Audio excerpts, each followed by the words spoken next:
میرے بیچ پیارے اسلامی بھائیوں، آپ کی تیاری کیسی چل رہی ہے؟ آپ سوچ رہے ہوں گے کس بات کی تیاری؟ جی ہاں، شعبان المعظم کی تیاری، وہ مبارک مہینہ جس کے لیے صحابہ کرام علیہ رضوان تیاری کیا کرتے۔ کیسی تیاری کرتے؟ آئیے بتا۔ حضرت سیدنا انس بن مالک رضی اللہ تعالیٰ عنہ فرماتے ہیں، ماہ شعبان کا چاند نظر آتے ہی صحابہ کرام علیہ رضوان تلاوت قرآن پاک کی طرف خوب متوجہ ہو جاتے، اپنے اموال کی زکات نکالتے تاکہ غربا اور مساکین مسلمان ماہ رمضان میں روزوں کی تیاری کر سکیں۔ حکام قیدیوں کو طلب کر کے کی حد قائم کرتے، یعنی جن کو سزا سنانی ہوتی سزا سناتے، بقیہ جن کو مناسب ہوتا آزاد کر دیتے۔ تاجر اپنے قرضے ادا کرتے، دوسروں سے اپنے قرضے وصول کر لیتے، یعنی ماہ رمضان آنے سے پہلے پہلے اپنے آپ کو فارغ کر لیتے، اور رمضان شریف کا چاند نظر آتے ہی غسل کر کے بعض حضرات اعتکاف میں بیٹھ جاتے۔ گویا شعبان تیاری کرنے کا مہینہ ہے ماہ رمضان کی۔ اپنے آپ کو عبادتوں کی طرف لے آئیے، مسجدوں کی طرف لے آئیے، درود و ذکر کی طرف لے آئیے، مدنی چینل دیکھتے رہیے، انشاءاللہ اس طرح کے مزید مدنی پھول لے کر حاضر ہوں گے۔ اور یاد رہے، ماہ رمضان میں ابھی سے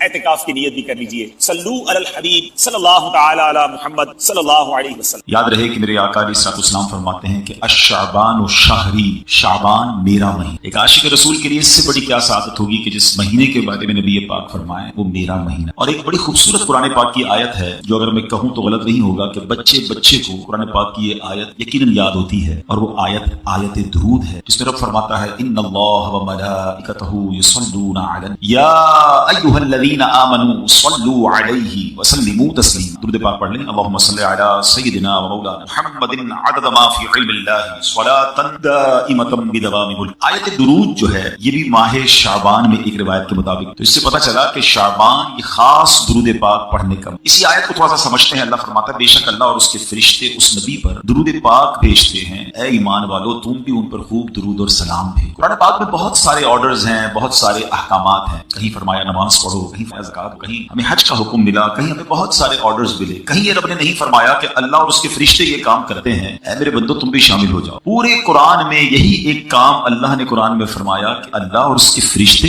درود بھیجتے ہیں، اے مومنو تم بھی درود اور سلام میں شامل۔ سبحان اللہ، اس سے اندازہ ہوتا ہے کہ درود پاک کی اہمیت کتنی ہے۔ البتہ یہ سمجھنا ضروری ہے اللہ کا درود پاک بھیجنا اور ہے عمارہ اور فرشتوں کا درود بھیجنا۔ ہم درود بھیجتے ہیں یعنی ہم ریکویسٹ کرتے ہیں، دعا کرتے ہیں اللہ کی بارگاہ میں کہ ہمارے آقا و مولا جناب رسول اللہ صلی اللہ علیہ وسلم پر رحمتیں نازل فرما، برکتیں نازل فرما، اور اللہ ان پر اپنی رحمتیں نازل فرماتا ہے۔ یہ اس کا درود بھیجنا ہے، ہمارا ریکویسٹ کرنا، ہمارا کام دعا کرنا۔ اب ذرا سمجھیے کہ اللہ اور اس کے فرشتے درود بھیجتے ہیں۔ اچھا یہاں یہ بھی نہیں کہا گیا کہ اللہ اور اس کے فرشتوں نے ایک بار درود بھیج دیا، اے مومنو تم بھی درود بھیجو۔ یہاں لفظ لایا گیا یصلون، جو تھوڑی سی عربی گرامر سمجھتے ہیں انہیں پتا ہے یہ کنٹینیوسلی ورب کو دلالت کرتا ہے، یہ کنٹینیوسلی فعل، کنٹینیوسلی ورب کو دلالت کرتا ہے کہ ایک بار نہیں، مسلسل یہ درود جاری ہے۔ سبحان اللہ۔ تو آپ سوچیں کہ اللہ کے نبی پر ہر لمحہ لاکھوں کروڑوں اربوں درود جا رہے ہیں، میری اور آپ کے درود پڑھنے کی حاجت نہیں ہے، یہ تو ہم پر مہربانی کی گئی ہے۔ ہماری میمنی میں ایک جملہ کہا جاتا ہے کہ یار کوئی غریب آدمی آ جائے تو اس کو کھٹا دیا، اس سے سودا لے لیا کرو تاکہ اس کا کام بھی بن جائے۔ تو ایکچولی مجھے اور آپ کو چانس دیا گیا ہے کہ درود پڑھ کر اپنی قسمت جگا لو، اپنے بھاگ جگا لو، اپنے نامہ اعمال میں نیکیاں لکھوا لو۔ تو ہمیں چاہیے کہ کثرت سے درود پاک پڑھ ڈاک آئیے مل کر محبت کے ساتھ با آواز بلند درود پاک پڑھ لیں۔ صلو علی الحبیب صلی اللہ تعالی علی محمد صلی اللہ علیہ وسلم۔ ماہ شعبان میں جہاں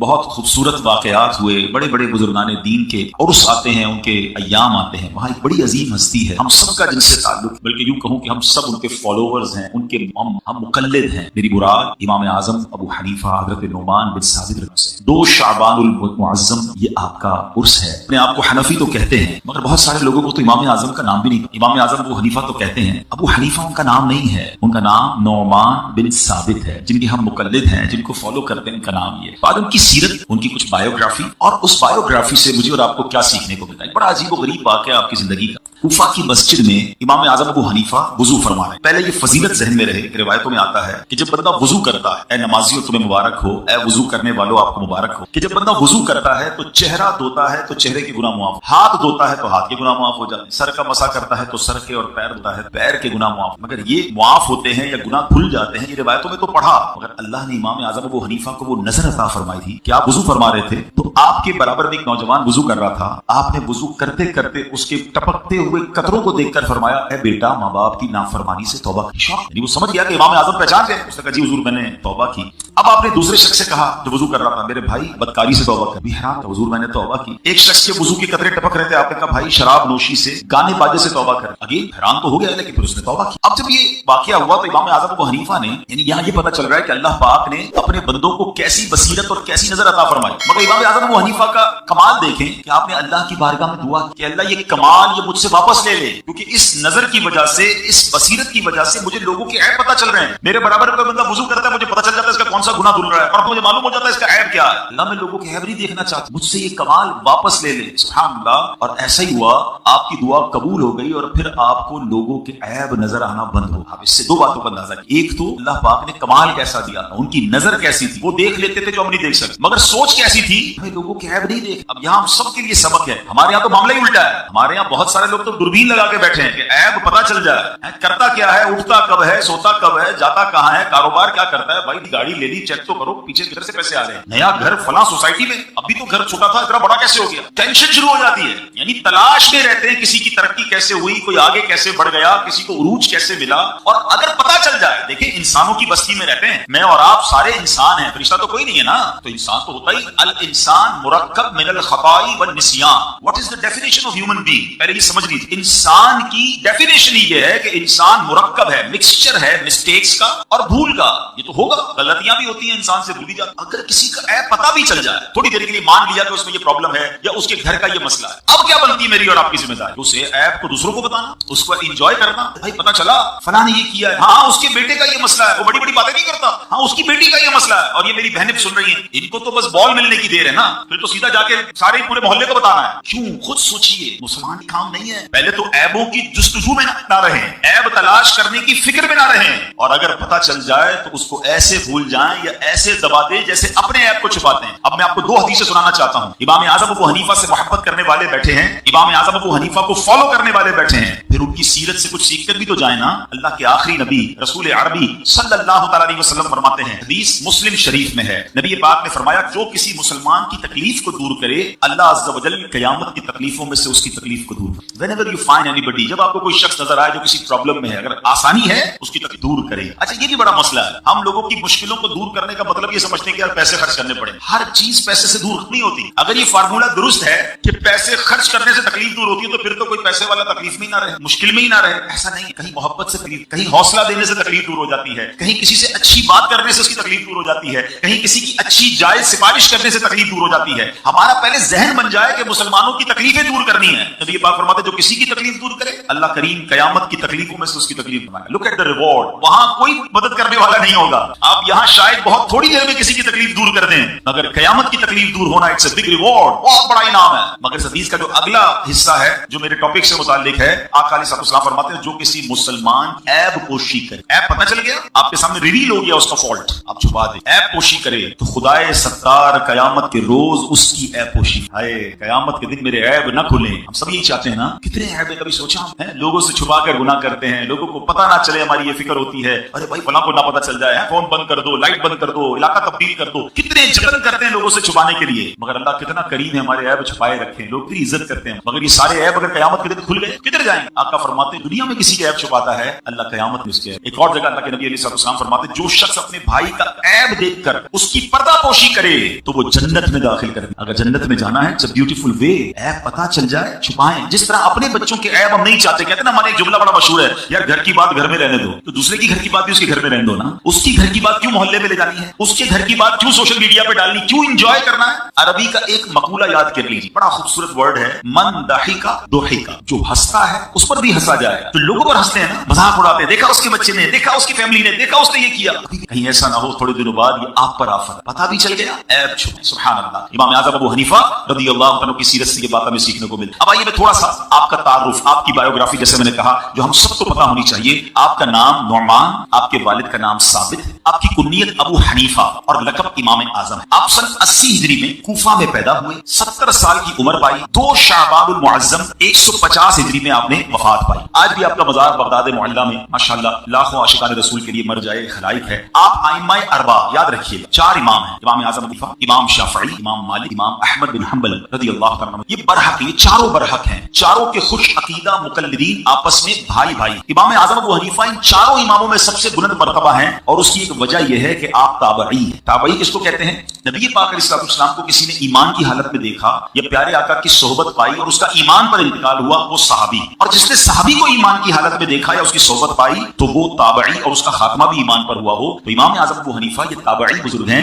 آپ نے صحابہ کرام سے ملاقات کی، صحابہ کرام کی صحبت کا آپ کو شرف بھی ملا. امام اعظم ابو حنیفہ بہت بڑے بزنس مین بھی تھے. یہاں بھی بزنس کمیونٹی کے لوگ موجود ہیں، لیکن اس کے ساتھ ساتھ علم کے بھی امام ہیں. آپ ایسے علم کے پہاڑ ہیں کہ بڑے بڑے آپ علماء حیران ہیں آپ کے علم کے آگے، اور ساتھ ساتھ آپ کی عبادتوں کا عالم بھی بہت نرالا تھا. بعض اوقات انسان جب بزنس میں بزی ہوتا ہے، پڑھائی لکھائی میں بزی ہوتا ہے، تو نفلی عبادتوں کے حوالے سے اس کا ذہن نہیں ہوتا. امام اعظم ابو حنیفہ کا یہ حال تھا کہ آپ نے 55 حج کیے، اور آپ جب مکہ مکرمہ میں حج کرنے گئے، باب کعبہ آپ کے لیے کھولا گیا، آپ کعبہ مشرفہ کے اندر داخل ہوئے اور کعبے میں 2 رکعت کے اندر آپ نے پورا قرآن پاک دیر تک مناجات کرتے رہے، مشغول دعا تھے کہ بیت اللہ کے گوشے سے غیب سے آواز آئی، تم نے اچھی طرح ہماری پہچان حاصل کی اور خلوص کے ساتھ خدمت کی، ہم نے تم کو بخشا، اور قیامت تک تمہارے مذہب پر جو ہوگا، یعنی جو تمہاری تقلید کرے گا، اس کی بھی بخشش فرمائے. اے حنفیوں تمہیں مبارک ہو. امام اعظم جب مدینہ منورہ گئے، نبی پاک کی بارگاہ میں سلام عرض کیا، السلام علیک یا سید المرسلین، تو روضہ انور سے جواب آتا ہے. وہاں موجود لوگ یہ آواز بھی سنتے ہیں،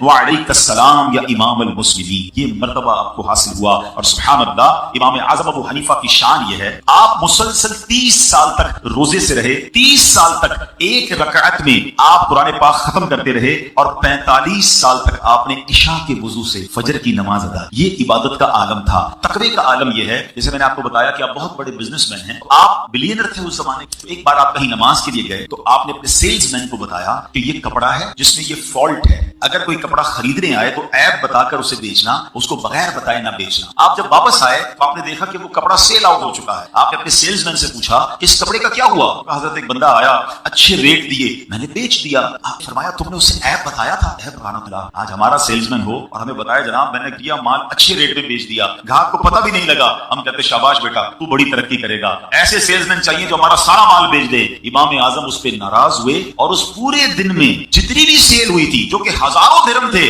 آپ نے سب کے سب اللہ کی راہ میں خیرات. آپ نے فرمایا وہ مال مجھے نہیں چاہیے جو بغیر عیب بتائے، بغیر گاہک کو مطمئن کیے مال بیچا گیا. پھر امام اعظم کی سیرت سے کچھ سیکھنا ہے. بیان تو بہت سارے ہو سکتے ہیں، مگر میں چاہتا ہوں جس امام کو میں اپنا امام مانتا ہوں، آپ بھی حنفی موجود ہیں، دنیا میں کروڑوں حنفی موجود ہیں، اب ان کی سیرت کو سنیں بھی اور کچھ امپلیمنٹیشنز کریں. تو ایک بات یاد رکھیے، جھوٹ بول کر مال تو بک جاتا ہے، عیب چھپا کر سیل تو ہو سکتی ہے، لیکن اگر حرام روزی ہے تو یہ برکت نہیں لاتی ہے. اگر پیسے جمع بھی ہو جائیں تو سکون چلا جاتا ہے. ایک جملہ اپنے دل میں بٹھا لیجئے، کبھی بھی آپ کے ذہن میں یہ خیال آئے نا کہ یار فلاں آگے بڑھ گیا، میں پیچھے رہ گیا، میں جھوٹ نہیں بولوں گا تو میرا کاروبار کیسے ہوگا، ساری مارکیٹ جناب دھوکہ دیتی ہے، میں اکیلا ایمانداری سے چلوں گا تو کیسے آگے بڑھوں گا. تو ایک بات یاد رکھیے گا، جو میرے نصیب میں ہے نا مجھ سے کوئی وہ چھین نہیں سکتا، اور جو میرے نصیب میں نہیں دے نہیں سکتا. جو میرے نصیب میں ہے مجھے مل کر رہے گا، پھر جھوٹ بول کیا ضرورت، پھر حرام کمانے کی کیا ضرورت ہے. اور ایک اور بات یاد رکھیے، حرام زیادہ بھی ہو اس میں سکون نہیں ہے، حلال تھوڑا بھی ہو تو اس پر سکون ہے، اس میں بڑی برکت ہوتی ہے. ایکچولی پرابلم کیا ہے، ہم لوگوں نے برکت کی ڈیفینیشن کوئی اور بنا. ہم سمجھتے ہیں جس کے پاس بہت پیسہ ہو، بڑے بنگلے ہوں، بہت ساری گاڑیاں ہوں، وہ برکت والا. برکت کوانٹٹی میں نہیں ہے، یہ جملہ یاد، برکت کوالٹی میں. اربوں روپے ہو اور سکون نہ ہو، صحت اچھی نہ ہو، فیملی اور بچے فرما بردار نہ ہو، گھر میں روز ٹینشن ہو، مجھے بتاؤ یہ پیسے برکت والے؟ تھوڑے پیسے، حلال، کوئی بیماری نہ ہو، سکون کی نیند آتی ہو، بچے نیک نمازی ہو، ماں باپ کے فرما بردار ہو، کوالٹی آف لائف بہترین ہے نا. برکت اس شے کا نام ہے. تو برکت ہمیشہ حلال میں ہوتی ہے. اچھا پھر شیطان کیا کرتا ہے؟ ابھی جیسے ماہ رمضان آنے والا ہے، ماشاءاللہ بہت سارے لوگ صدقہ و خیرات دیں گے، زکات دیں گے، اللہ کی راہ میں خرچ کریں گے، بہت اچھی بات. مگر بعض اوقات حرام کمانے والے کو شیطان پتہ ہے کیا ذہن میں بیلنس شیٹ بنا، یہ تو مردود ہے نا یار، ٹھیک ہے جھوٹتا ہے، رشوت کا کام بھی تو کرتا ہوں، سود کا کام بھی چل رہا ہے، لیکن میں زکات بھی تو دیتا ہوں، میں غریبوں کی مدد بھی کرتا ہوں، میں مسجد بھی بنا دیتا ہوں، تو یہ جو غلط کرتا ہوں تھوڑا بعد میں صحیح کرتا ہوں، تو یہ بیلنس شیٹ لیول ہو جائے گی. یہ لیول نہیں ہوگی. یاد رکھیے، ایک جملہ یاد رکھیے، اللہ پاک ہے اور پاک مال ہی قبول، ناپاک مال قبول نہیں فرماتا. آپ سوچیے، اس کو اس طرح سمجھیے کہ آپ کسی بادشاہ کے پاس جائیں اور ایک بہت خوبصورت تحفہ دے کر آئیں، بڑی خوبصورت پیکنگ ہو، ریپنگ ہو، اور آپ وہ تحفہ دے کے چلے جائیں. بعد میں جب بادشاہ ہے آ کر جب اس پیکٹ کو کھولے تو اس کے اندر ایک بوتل نکلے جس میں پیشاب بھرا ہوا، بادشاہ راضی ہوگا یا ناراض ہوگا؟